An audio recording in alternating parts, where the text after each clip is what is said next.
The morning sun filtered through dusty blinds as Lynn finished her morning routine.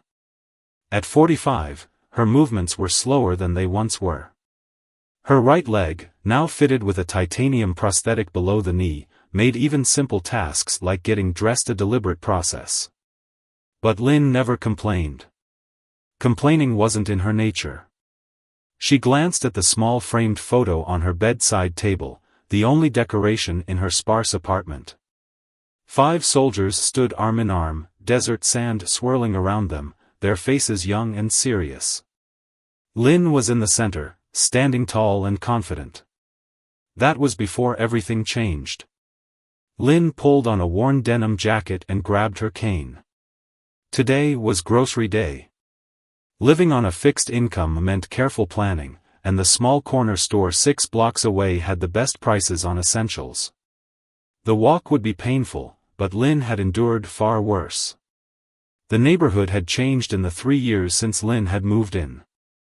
What was once a quiet area was now plagued by increasing crime and neglect. Lynn kept to herself, eyes forward, expression neutral, habits from another life that still served her well. As she made her way down the cracked sidewalk, Lynn noticed a group of young men loitering outside the convenience store.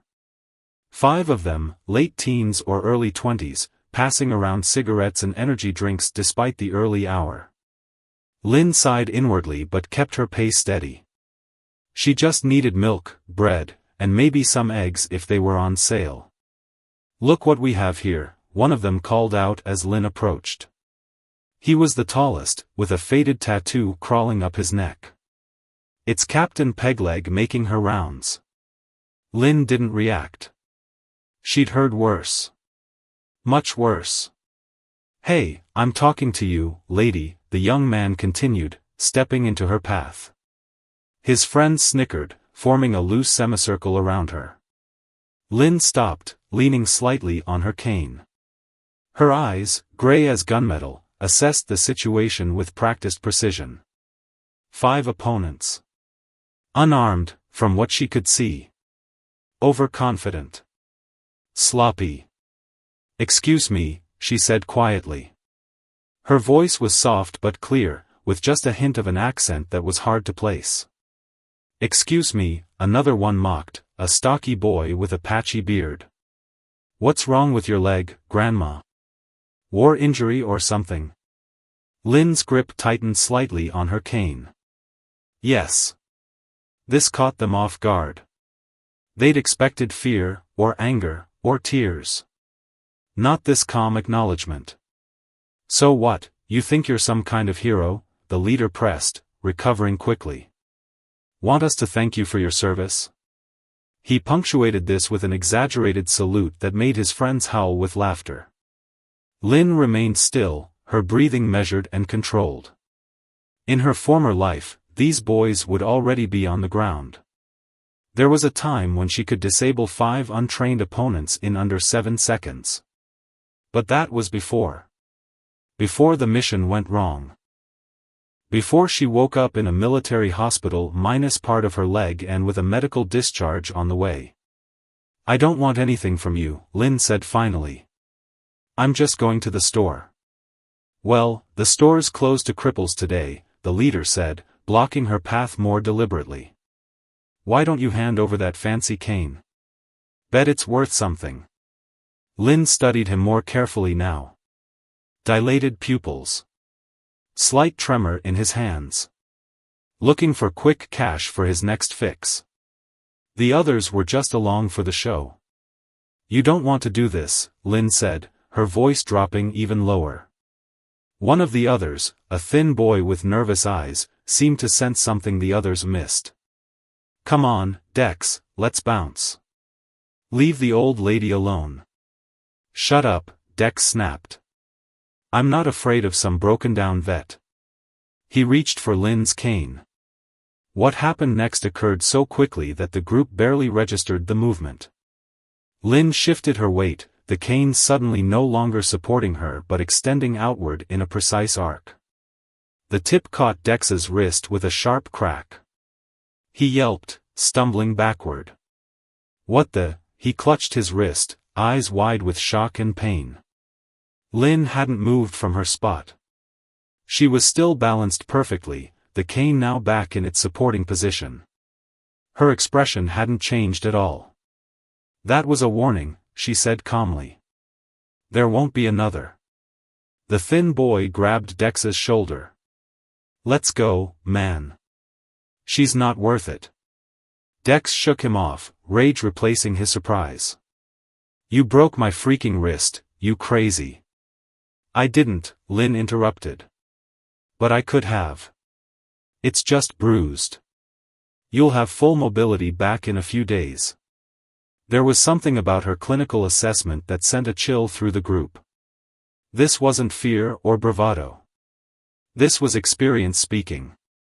An older woman emerged from the store, shopping bag in hand. She took in the scene with a frown. "Everything okay out here?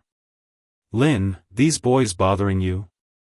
The group's attention shifted momentarily, and Lynn used the distraction to step smoothly around them, her movement surprisingly fluid despite her prosthetic. "No problem, Mrs. Chen," Lynn replied. "Just a misunderstanding." Mrs. Chen, a tiny Vietnamese woman in her 70s who owned the convenience store, narrowed her eyes at the group. "You boys move along now, or I call police." Again. Dex glared at Lynn, still cradling his wrist. "This isn't over," he muttered. Lynn met his gaze steadily.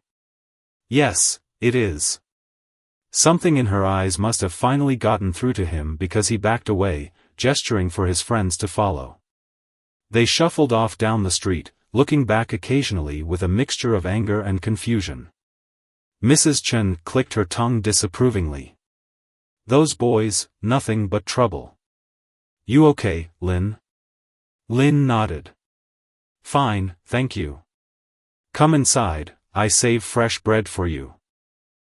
Lynn followed the older woman into the store, her movements betraying no hint of the adrenaline now coursing through her system.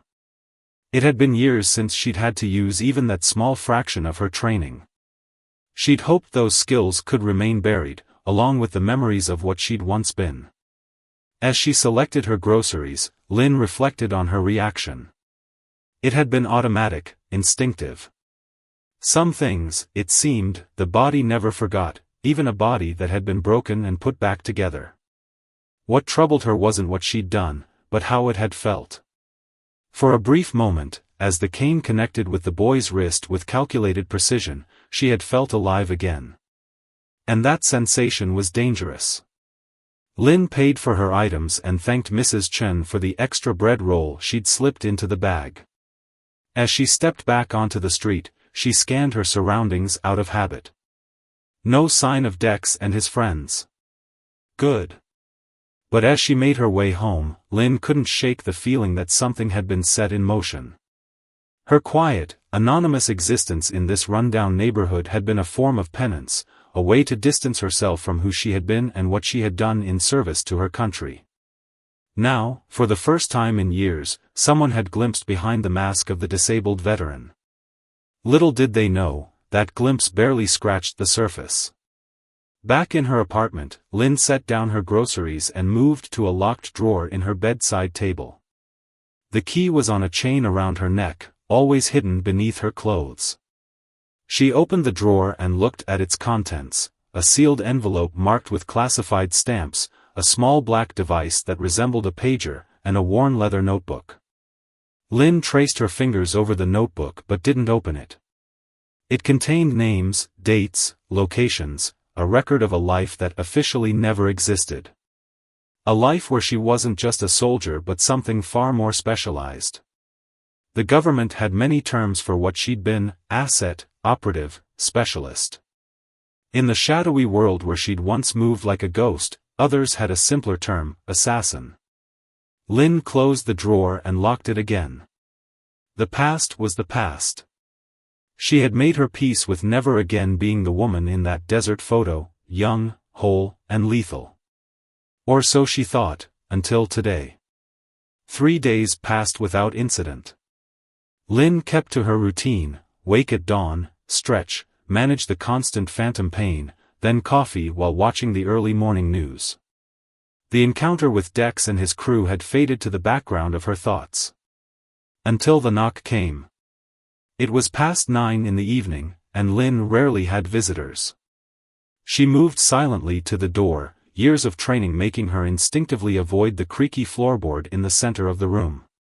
A quick glance through the peephole revealed Mrs. Chen, nervously glancing over her shoulder. Lynn opened the door. "Mrs. Chen? Is everything all right?" The older woman twisted her hands in her apron. "Those boys from the other day, they broke into my store after closing. They took money, but worse, they took my husband's medicine.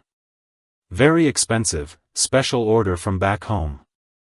Lynn's expression remained neutral, but something cold stirred in her chest. "Did you call the police?" Mrs. Chen's bitter laugh answered before her words did. "Police come, take report, say they look into it. But we know better, yes?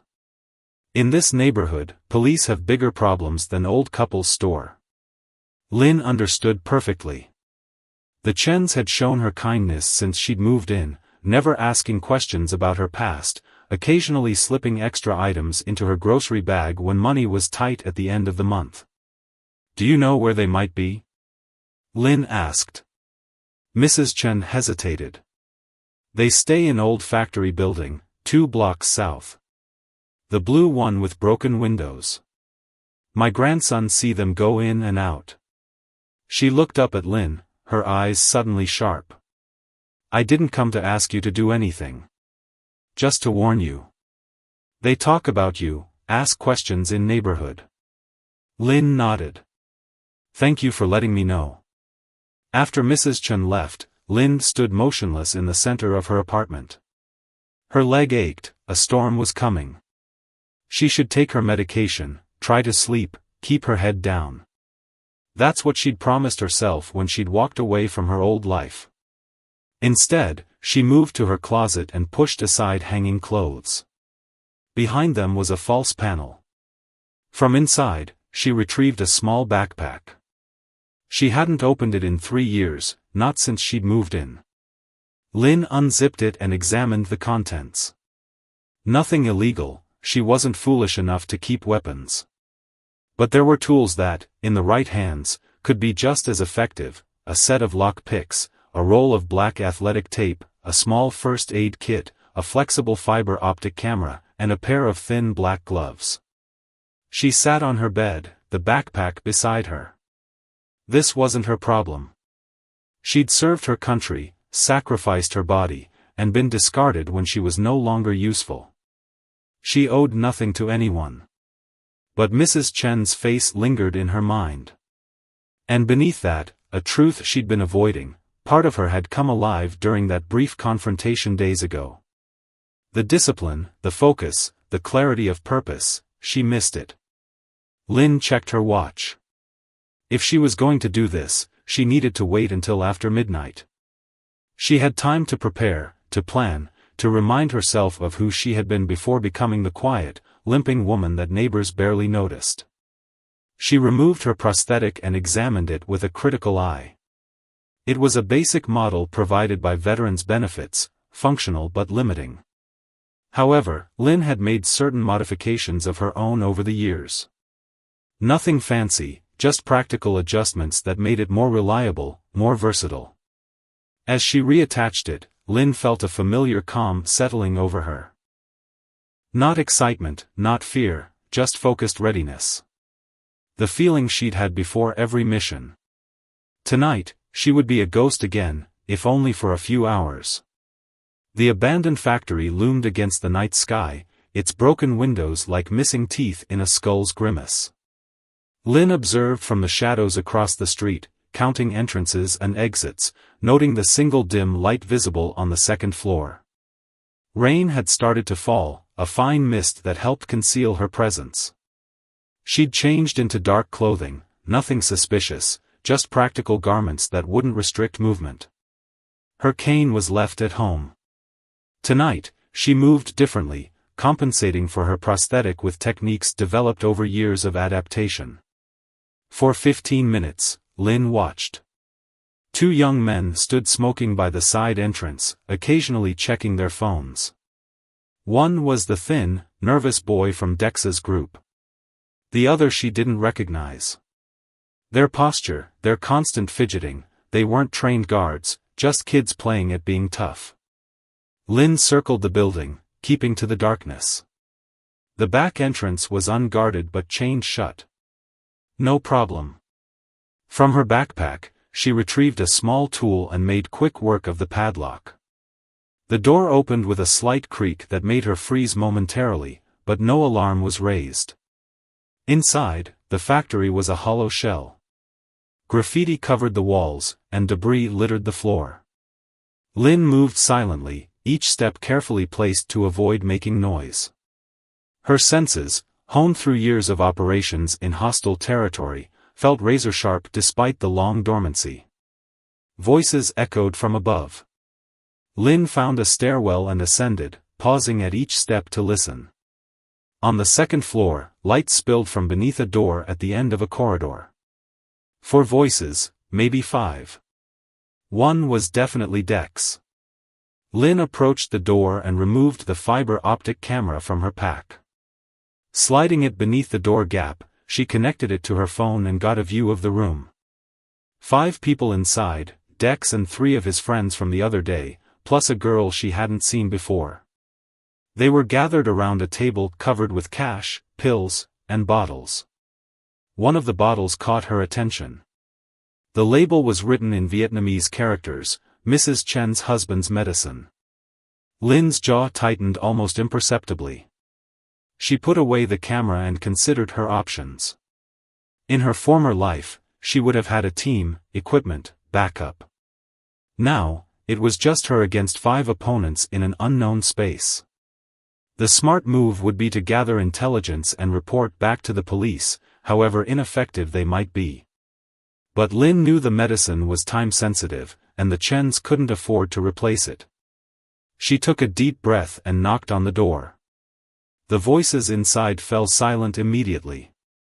Then Dex called out, "Who is it?" Lynn didn't answer. She knocked again. "Go check," Dex ordered someone. Footsteps approached the door. Lynn stepped to the side, flattening herself against the wall. When the door opened and a young man peered out, she was momentarily invisible to him. "There's nobody." Lynn moved in one fluid motion, grabbing his shirt and pulling him into the hallway while simultaneously stepping into the room. The element of surprise was her greatest advantage. For surprised faces turned toward her. Dex's eyes widened in recognition, then narrowed in anger. His wrist was wrapped in an elastic bandage. "You," he spat. "The cripple from the store." Lynn stood calmly just inside the doorway. "I've come for Mrs. Chen's medicine. Nothing else." Laughter erupted from the group. The girl, perched on the edge of the table, snorted. "Are you serious? What are you, some kind of neighborhood watch?" "Just give me the medicine," Lynn repeated, "and I'll leave." Dex stood up slowly. "You know what? I've been thinking about you. About how you embarrassed me." He reached behind his back and pulled out a knife. "No fancy cane tonight, huh? Not so tough now, are you?" Lynn sighed softly. This was going exactly as she'd expected. Her eyes flicked around the room, taking in positions, potential weapons, escape routes. "Last chance," she said quietly. Dex stepped forward, knife extended. "No, lady. It's your last chance." What happened next occurred in a blur of movement that the young thugs could barely process. As Dex lunged forward with his knife, Lynn stepped slightly to the side. Her hands moved with precision, one deflecting his wrist, the other striking his elbow at exactly the right angle. The knife clattered to the floor. Dex howled in pain. "What the?" one of the others started, but Lynn was already moving. She grabbed a half-empty soda bottle from the table and hurled it at the overhead light. Glass shattered, plunging the room into darkness broken only by the dim glow of a streetlight through the windows. Confusion erupted. Someone cursed. Another fumbled for a phone to use as a flashlight. Lynn used the chaos to her advantage. In the dark, her disability mattered less. What mattered were the countless hours of training in sensory deprivation, the ability to navigate by sound and feel alone. She moved like water between them, precise strikes leaving each opponent disoriented rather than seriously injured. When one of them finally managed to activate a phone light, the scene it illuminated was shocking. 3 of them were on the floor, groaning. The girl was backed against the wall, eyes wide with fear. Only Dex remained standing, blood trickling from his nose, his expression a mixture of rage and disbelief. "Who the hell are you?" he whispered. Lynn stood calmly in the center of the room. She hadn't even broken a sweat. "I told you. I just came for the medicine." She stepped toward the table, eyes on the Vietnamese-labeled bottle. Dex, despite everything that had just happened, made one more desperate attempt. He charged at her with a roar. Lynn sidestepped again, this time using his momentum against him. With a simple redirection of force, she sent him crashing into the table. Pills and cash scattered across the floor. "Stay down," she advised quietly, picking up the bottle of medicine. She examined it to make sure it was intact, then slipped it into her pocket. The girl with the phone light stared at Lynn. Are you with the police?" Lynn almost smiled at the absurdity of the question. "No." "Then who sent you?" Lynn considered the young woman for a moment. She couldn't be more than 19. "Nobody sent me. But people like the Chens, hardworking people just trying to live their lives, they deserve better than being preyed upon by people like you." She turned to leave, but paused at the door. "The money you stole? Leave it at the store's back door tomorrow morning. All of it." It wasn't a suggestion. "And if we don't?" one of the boys on the floor managed to ask, trying to sound tough despite his compromised position. Lynn looked at him. "Then I'll come back. And I won't be nearly as gentle." The quiet certainty in her voice sent a chill through the room. They believed her completely. As Lynn made her way back down the stairs, she heard them begin to stir and argue among themselves. She wasn't concerned. She'd read people like them countless times in her career. They were shaken, their confidence shattered. They'd comply. Outside, the rain had picked up. Lynn let it wash over her face for a moment, feeling the adrenaline begin to fade. Her leg ached fiercely now, punishment for pushing herself beyond her usual limitations. She'd pay for tonight's activities with extra pain tomorrow. But as she started the walk back to her apartment, medicine safely tucked away, Lynn felt something she hadn't experienced in years: purpose. The sensation was both welcome and troubling. Because while part of her had come alive tonight, another part, the part that had fought so hard for her quiet, anonymous existence, whispered a warning: once you step back into the shadows, they have a way of claiming you for good. Lynn awoke before dawn, her body stiff with pain. She'd slept poorly, dreams filled with faces from her past, colleagues, targets, handlers. The line between memories and nightmares had blurred over the years. She took her medication with a grimace, then began her morning routine. By the time she'd showered and dressed, first light was breaking over the city. She made coffee and stood by her window, watching the street below come to life. A garbage truck rumbled past. A man walked his dog. Normal life unfolding, oblivious to the shadows that lay beneath. Lynn's phone buzzed with a text. She rarely received messages, and for a moment, old paranoia flared. But it was from Mrs. Chen: "Come to store when you can." Lynn arrived just as Mrs. Chen was unlocking the front door. The older woman's face brightened when she saw her. "Lynn. Come in, come in." Inside, Mr. Chen sat behind the counter. He was a frail man in his 80s, oxygen tubes running to his nose.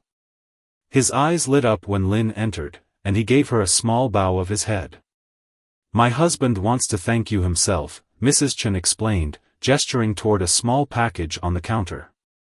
"He take medicine last night, already feeling better." Lin kept her expression neutral. "I'm glad he's feeling better." Mr. Chen said something in Vietnamese to his wife, who nodded and translated. "He says you have warrior spirit. Old soul." Lin nodded politely, uncomfortable with the attention. "I should get going." "Wait, there's more," Mrs. Chen interrupted. She reached under the counter and pulled out a canvas bag. "This was at our back door this morning." She opened it to reveal stacks of cash. "All the money they took, plus extra." She leaned closer, lowering her voice. "What did you say to those boys?" Lin shrugged. "Just that they should make things right." Mrs. Chen studied her with knowing eyes. "You are more than you seem, Lin." The bell over the door jingled as a customer entered. Lin used the interruption to excuse herself, taking the small package Mr. Chen had insisted she accept. Outside, Lin opened it to find homemade dumplings carefully wrapped in foil. Such a simple gesture of gratitude, but it touched her more deeply than she'd expected. As she walked home, Lin felt eyes on her. Subtle, watching from across the street, a man in a dark sedan. Most people wouldn't have noticed, but Lin's senses were finely tuned to surveillance. She didn't change her pace or give any indication she'd spotted him. Instead, she took a roundabout route home, using old counter-surveillance techniques to confirm her suspicion. The car followed at a distance, trying to remain inconspicuous. Someone was watching her. The question was, who? It could be Dex and his friends seeking revenge, but this felt different. More professional. A chill ran down her spine as another possibility surfaced, one she'd hoped never to face again. Back in her apartment, Lin locked the door and immediately went to the window, positioning herself to see the street without being visible from outside. The sedan was parked half a block away, the driver still inside. Lin's mind raced. She'd been careful these past years, kept a low profile. Her former handlers had promised to leave her alone if she stayed quiet about what she knew, about the operations she'd been part of that had crossed lines no government would publicly acknowledge. Had last night's activities somehow drawn attention? Had someone recognized her methods, her training? Lin moved to her bedside drawer and took out the small black device that resembled a pager. It was a secure communication unit, designed to connect to a specific network that few knew existed. She hadn't activated it since receiving her discharge papers. Her finger hovered over the power button. Activating it would send a signal, letting certain people know she was reaching out. It could bring help, or it could confirm her location to people she'd rather avoid. Lin set it back in the drawer without turning it on.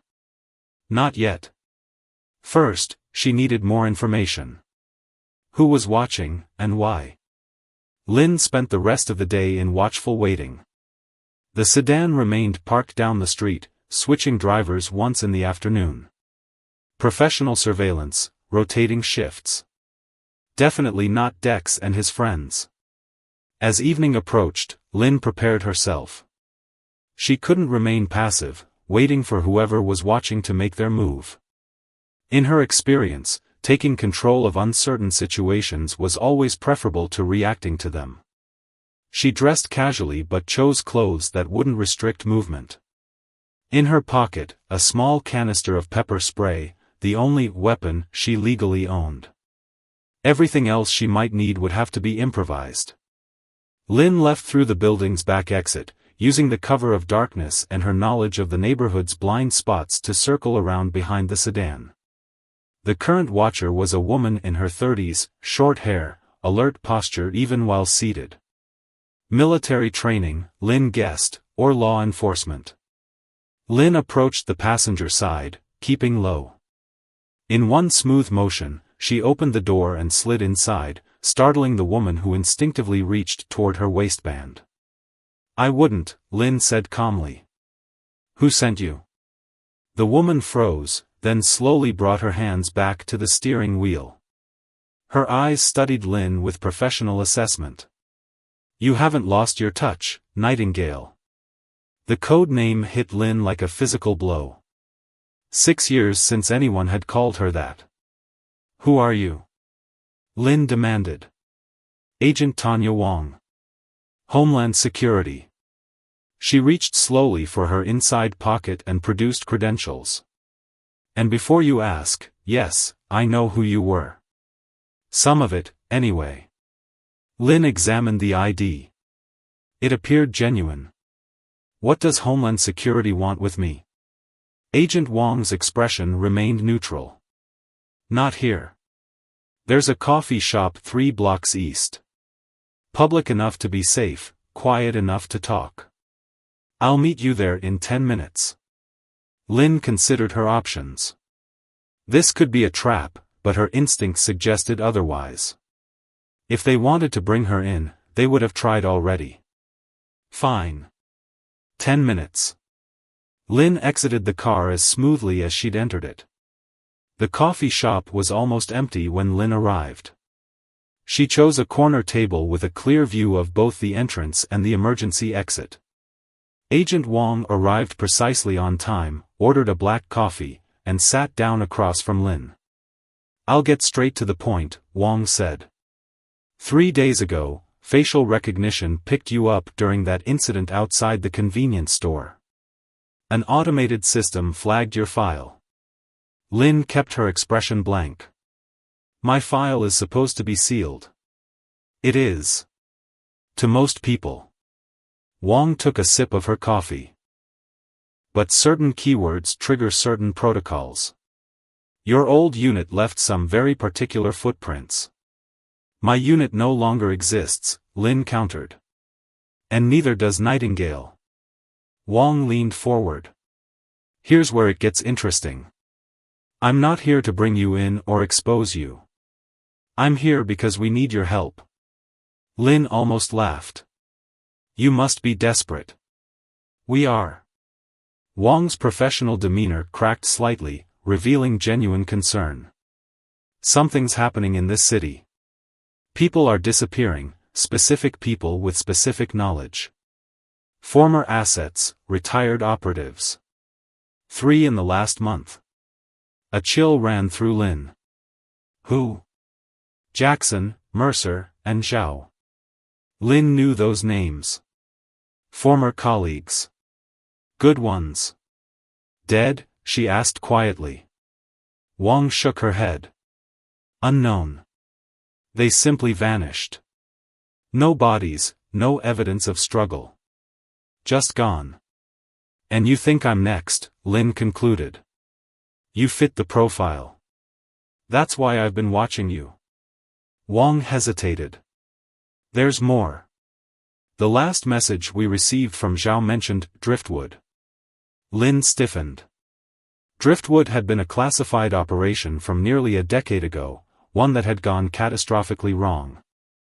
The kind of operation governments bury so deep that even mentioning its name was dangerous. "I don't know anything about that," Lynn lied smoothly. Wong's eyes narrowed. "We both know that's not true. But right now, I'm more concerned with keeping you alive."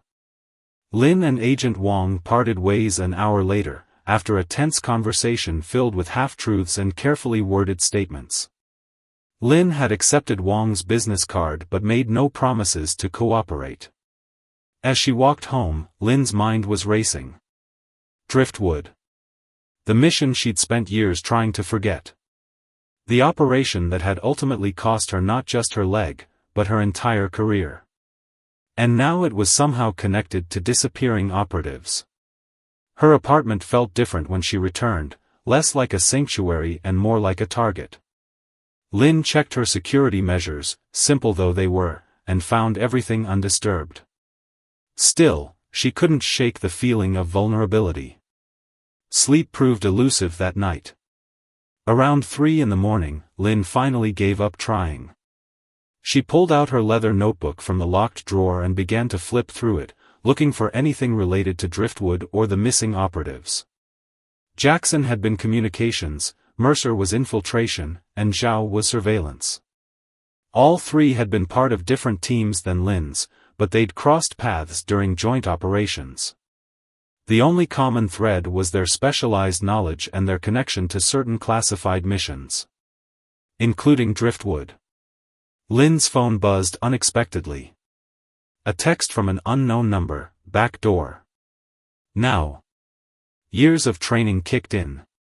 Lin moved silently to her window and peered down at the back entrance of her building.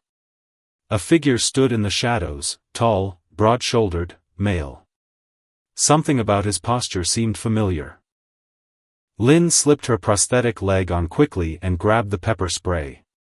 She took the stairs instead of the elevator, moving as quietly as possible. At the back door, she paused, assessing her options. Then she cracked it open, ready to react to any threat. "It's been a while, Nightingale." The voice sent a jolt through Lin's system. She pushed the door open wider. "Raven?"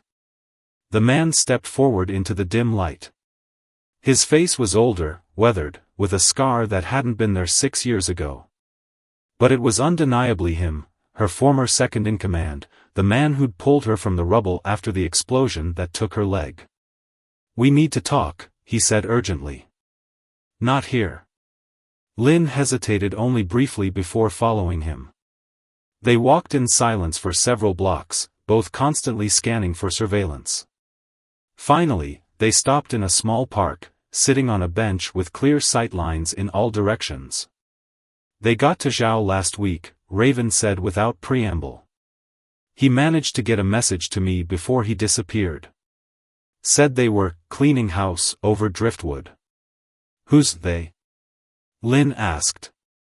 "That's the question, isn't it?" Raven's voice was tight. "Could be our own people. Could be foreign assets. Either way, they're methodical and they're good. No traces left behind." Lin processed this information. Wong said there were 3 missing. Raven's eyebrows rose slightly. "Homeland Security's involved already?" "That's concerning." He leaned closer. "Listen, there's something you need to know. Before Zhao disappeared, he sent me files, encrypted data from Driftwood that wasn't in the official reports." "What kind of data?" "Names. Specifically, names of people who benefited financially from the operation's failure." Raven's eyes were hard. "Including some very high-ranking officials in our own government." Lin felt a cold weight settling in her stomach. If what Raven was saying was true, then Driftwood hadn't been a failure at all, it had been sabotaged deliberately. And now, years later, someone was eliminating anyone who might know the truth. "Where are these files now?" she asked. "Scattered. Encoded. Hidden where only the right people can find them." He handed her a small USB drive. "This has part of it. The encryption key is something only you would know." Lin took the drive, the weight of it seeming far heavier than its actual size. "Why me? Why now?" Raven's expression softened slightly. "Because you're the only one I trust who wasn't directly involved in Driftwood. You were collateral damage. And because," he gestured to her leg, "no one would suspect you're still in the game." Lin spent the next 48 hours in a state of hypervigilance. She decoded the files Raven had given her, using a cipher they developed years ago based on a mission in Belgrade that only they had survived. What she found confirmed her worst fears. Operation Driftwood hadn't been just another mission gone wrong, it had been an elaborate setup. Someone had deliberately fed bad intelligence to her team, ensuring they would walk into a trap. The same people had profited enormously from defense contracts signed in the aftermath. The list of names included senators, military officials, and private contractors. People with the power to make problems, and people, disappear. Lin made her decision on the 3rd morning. She couldn't run, and she couldn't hide. Not for long. Her only option was to take control of the situation before they came for her. She texted Agent Wong, "We need to talk. Bring your supervisor. Central Park, noon." Then she reached out to Mrs. Chen, asking to use their store's back room for a few hours. The old woman agreed without question, perhaps sensing the urgency in Lin's request. In the small storage room behind the convenience store, Lin meticulously copied all the decoded files, creating multiple backups on different devices. One copy went into a sealed envelope with specific instructions, which she gave to Mrs. Chen. "If I don't return within 3 days," Lin told her, "mail this to the address written inside." Mrs. Chen nodded solemnly. "You are in trouble?" Lin hesitated, then admitted, "My past is catching up with me." The old woman surprised her by taking her hands. "My husband and I, we were not always shopkeepers. In our country, before we came here, we know about pasts that follow you." She pressed something into Lin's palm, a small jade pendant. "For protection." Lin was touched by the gesture. "Thank you." At noon, she waited on a park bench, the USB drive in her pocket and a small transmitter hidden under her collar, one that would upload everything to a secure server if it detected her heartbeat had stopped. Agent Wong approached alone. Lin tensed immediately. "Where's your supervisor?" she demanded. Wong sat beside her, voice low. "He couldn't make it. But I'm authorized to." "You're lying," Lin interrupted, already rising to leave. This was a mistake. Wong grabbed her arm. "Wait. You're right. I lied. My supervisor is the reason I couldn't bring him." Her eyes betrayed genuine fear. "His name is on your list, isn't it? From Driftwood?" Lin stared at her, reassessing the situation. "How do you know about the list?" "Because I've been investigating them for over a year." Wong's grip tightened. "My brother was on your team in Driftwood. Junior analyst, first field operation." Memory clicked into place. "Thomas Wong. He didn't make it out." "No," Agent Wong said, her professional facade cracking with grief. "He didn't. And they called it acceptable losses." In that moment, Lin made her decision. "I have the evidence. Enough to expose everyone involved." "It won't be easy," Wong warned. "These people have resources, connections." Lin almost smiled. "So do I." 3 weeks later, Lin watched the morning news from Mrs. Chen's living room. The headline scrolled across the bottom of the screen, "Breaking, Major Corruption Scandal Rocks Defense Department." The Chen sat beside her on their worn sofa, serving dumplings and tea as the reporter detailed arrests of high-ranking officials and the recovery of millions in misappropriated funds. No mention was made of a disabled veteran who had once been known as Nightingale, or of her role in bringing down some of the most powerful people in the country. That was exactly how Lin wanted it. "What will you do now?" Mrs. Chen asked as the news moved on to other stories. Lin considered the question. For the first time in years, her future felt open, undefined, and somehow less lonely. "I think," she said finally, "I'll stay right here. This neighborhood could use someone looking out for it." Mrs. Chen smiled knowingly and passed her another dumpling. "I think so too."